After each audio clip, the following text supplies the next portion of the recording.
First of all, thank you.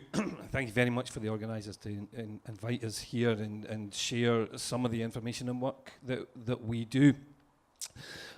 We only have 20 minutes and I've got lots of slides, so I'm going to try and get through most of them, but there'll be time afterwards to catch up and ask questions about National Theatre Scotland and the work that we do and how it relates to this symposium as well. So we launched in 2006 with a project that we called Home, which took place all over Scotland in 10 different locations. This is an image from that, and it was at that point that we called ourselves a theatre without walls. So what we do is we occupy and we build temporary spaces for people to tell stories in. And we gather communities in and ordinary people to be with artists and creatives to listen to narrative. And I want to talk about narrative and how that connects people and place and starts to build a sense of possibility, especially when you get people involved in the momentum of a narrative. Possibly the most succinct narrative structure that I know of, I know Pixar used this, it's a 5-point story structure. There was once and every day, until one day, and because of that, and you can add more because of that, and ever since that day. And when I'm listening to and watching these fascinating presentations, I have an automatic thing that I go, oh, there was once a dock in Holland, and every day until one day, and you end up with these amazing things. That's kind of what we do, is we build narrative structures around possibilities in temporary spaces, on stages, and in places all over Scotland. Since we launched, we've created over 250 productions, played to 2 million people, and we've worked all over the world with no idea that was going to happen in this, the short space of time that we've been alive, which is only 11 years. So I'm going to show you some pictures. I'm going to tell you what we did and how they connected in some ways to those temporary spaces, brought audiences in, and connected to some strategic initiatives in cities and spaces across Scotland. So this one here, it's called Here. We asked NVA to create a piece of theatre that's the biggest Neolithic site in Britain, off the west coast of Scotland, and bring that whole map of that area to life. And people toured around this area. It was a massive area, but what we also asked was the young people of that area to map their own connection to where they are. And they literally put red dots all over the town and the fields and the places where they went and had cappuccinos and a slice of pizza and whatever else. And they created their own map and their own sense of connection to that. I'll skip this one. It's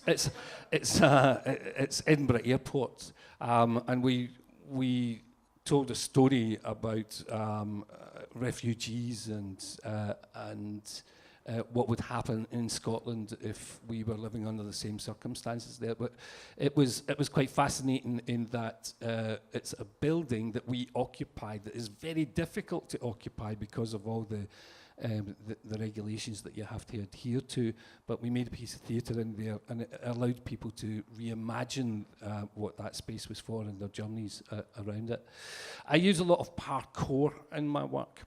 Parkour, you'll know, as an urban sport, or free running is what it's called, and it uses the architecture and the environment of a space to be able to reimagine it and articulate it as, I see, a physical aesthetic and movement through spaces. So we're looking at things from an architectural point of view as well, but finding how we turn those movements through spaces into aesthetics and being able to hold story. These young boys were at the cusp of turning into men, And we used parkour and that physical aesthetic to be able to help them on that journey and understand not just their personal journey, but their personal journey within the environment that they occupy. Because in Fife, the local police and community safety people were very down on these guys because they hung about in environments that they shouldn't be. It was through this project that the local police and community safety people understood actually that environment was a creative environment for these young guys, and that if they enhanced that, then they would support them, and the crime rates went down, and people's suspicion went, and communities were enhanced and built. This one is in Dundee. It's a very, very old graveyard, but we used the whole city of Dundee. And the reason I put this in here is because this is actually a game that you play.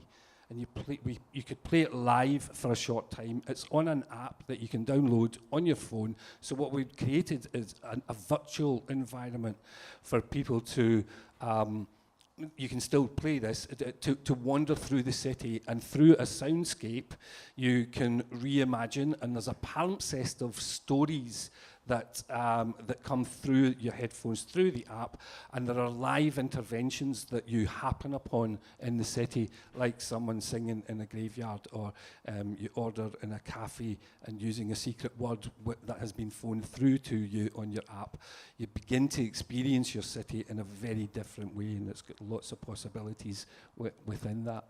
Oh, I've skipped quite a few there. I'll go back. If you put a deep sea diver in Ainster outside the fish and chip shop, it lessens the queues at the fish and chip shop because people come and watch that. So we put interesting interventions into spaces that people are familiar with. This was part of a project that we called 99-100. And what was interesting in Fife, a post-industrial area of Scotland, was that it was on the cusp of moving from that reputation of being coal and salt and heavy industry into becoming a place for tourism and service industries. And we made several pieces of theatre and interventions there that invited people to talk about and experience that journey from the pride that they felt about their post-industrial city into a new possibility. And that's what I mean about narrative. If you can draw people into a narrative and their narrative is part of it, and then you give it momentum, then everybody wants to hear what the ending is. Everybody wants to be able to influence what the end is. Do they live happily ever after? Is it a tragedy? Who knows? But then people feel that they can influence what these outcomes are.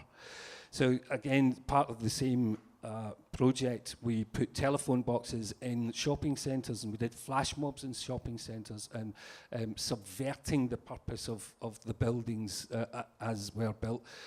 We rang the telephones, we asked people 20 questions, some of which were very personal. They were in a really tight, small, intimate environment with someone, an actor on the other end of the phone. And it moved quite a lot of people to tears and to laughter. But that was us drawing them into the shaping of the narrative of this project that was called 99-100.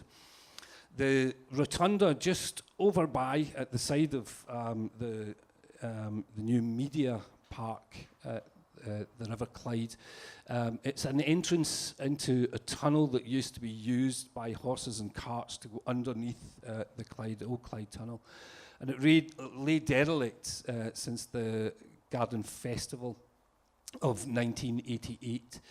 And we wanted to tell a story of regeneration around the Commonwealth Games, and this was a perfect space to occupy this old entrance. So we took it over and we put a show on in there, but that show didn't just happen there, it happened in communities all over Glasgow with roots to this event in the rotunda, so that the Tin Forest, which was a story itself about regeneration, could reflect where Glasgow was and how that connected to the Commonwealth Games regeneration of Glasgow, not just in terms of the physical environment, but how people connect to that.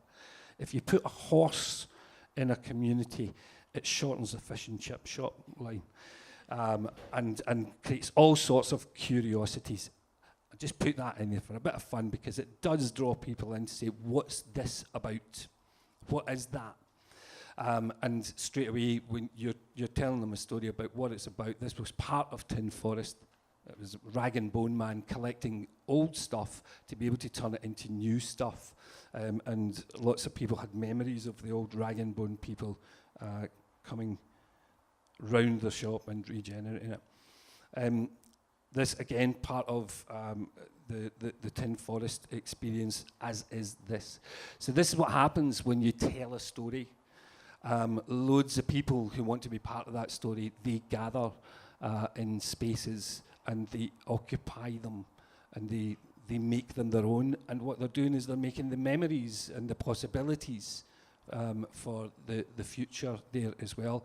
And then the ideas start to flow. And the rotunda is right here, where you are. It's now occupied by Malin yacht builders. That would never have happened had we not been gathering round that space and telling the stories about what the possibilities are for regeneration and reimagining our spaces. Different communities occupy different spaces at different times. And this is a Bangladesh community in Glasgow, and we connected with that community and told their story of their flight from Bangladesh as refugees to Glasgow. They are very well settled in Glasgow, but not a lot of people know how they're there or how they settle. And being able to integrate communities and have them influence our decisions about how these spaces and places grow, I think is a very important thing. I put this one in because we do international work as well. I've been working in Jamaica for a number of years in a shanty town, and working with that community who have nothing, seeing the invention that they have and the entrepreneurialism of just survival really in these places, I thought is an interesting part of the story when we're imagining what it might be. So I've got a couple of others. In Shetland, they were on the cusp of changing from being the centre for oil and arguing with each other about renewable energy. And we gathered the people of Shetland around to have that discussion through a piece of theatre that used the whole archipelago of Shetland. We drove the audience around in cars, and this figure here is a white wife. She's a mythical figure that appears in your car at night because there's not a lot of lighting in roads in Shetland, and it's usually on your way home from the pub. She appears suddenly in your passenger seat and terrifies you. And to this day, people still talk about the white wife appearing. So anyway, we put her around, and she hitchhiked her way around the island and gathered in stories, which we then retold in different spaces around the island so that people could have an argument with themselves in the safety of a car. And in a community centre, and open up to the idea that Shetland doesn't need to be stuck in the past or beholding to the oil industry. So yeah, that was what the white wife did. There we go, parkour again, and that's one of the cars that we drove people around. I just think this idea of being able to animate spaces with performance and theatre and dance aesthetics is interesting. In Aberdeen, this is Marshall College. They again were crisis hit. Oil prices started plummeting.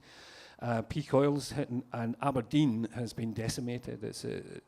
They need to reinvent themselves. And they invited us to come and do one of our city-wide projects where we get the people talking about their city and their connection to it as well. And this is a beautiful building that's built of granite. And we looked at the metaphor that granite offered up about it having been really solid stone, grit, hard, cold, a bit like the folk in Aberdeen, so they say. But the glint within there, that's not my words, the glint in there it offers up the poetry. And what we'd made was a piece of theatre in that space and around the city by, again, occupying spaces that you wouldn't ordinarily see as works of art on the streets of Aberdeen. And again, they were able to have the conversation with themselves, sometimes hanging from ropes. I wanted to very quickly just touch on this one. I won't get through all the other slides, but this was the Jeremy Deller piece, We're Here Because We're Here, where we had 3,000 soldiers on the Battle of the Somme, the anniversary of the Battle of the Somme, who appeared in places all over the UK and brought to life different spaces. This one is in Shetland, again. Just by occupying a space with bodies and with art and with aesthetics, we get people drawn into a narrative and say, what is this? Well, it's the anniversary of the Somme, and you make it completely immediate. Time disappeared when we did this. And again, it showed loads of possibility about how we respond to our environments. Very quickly, Jamaica, artists reimagining the spaces that I spoke about. I thought I'd throw this one in because that's in Brazil, a company that we worked with there. Argentinian artist who, just with tiles, has created a tourist destination on stairs in Lapa. You get a good caipirinha around the corner from that.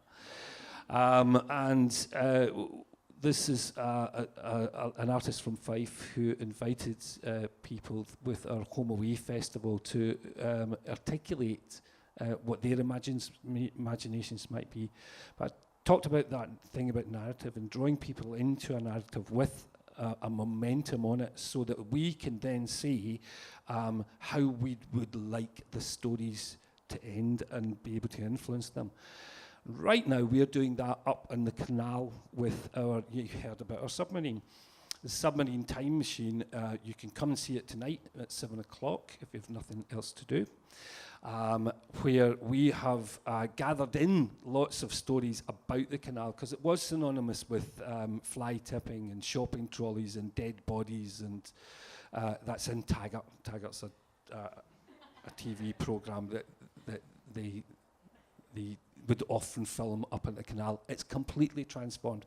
And what we're aiming to do with our submarine time machine is change the narratives there. So it's not about fly tipping, it's about the boy who pulled the plug out of the canal and almost flooded Glasgow. It's about the guy that caught the 6-foot pike up at Firhill Basin. It's about the time that Partick Thistle beat Celtic 4-1 in the League Cup final.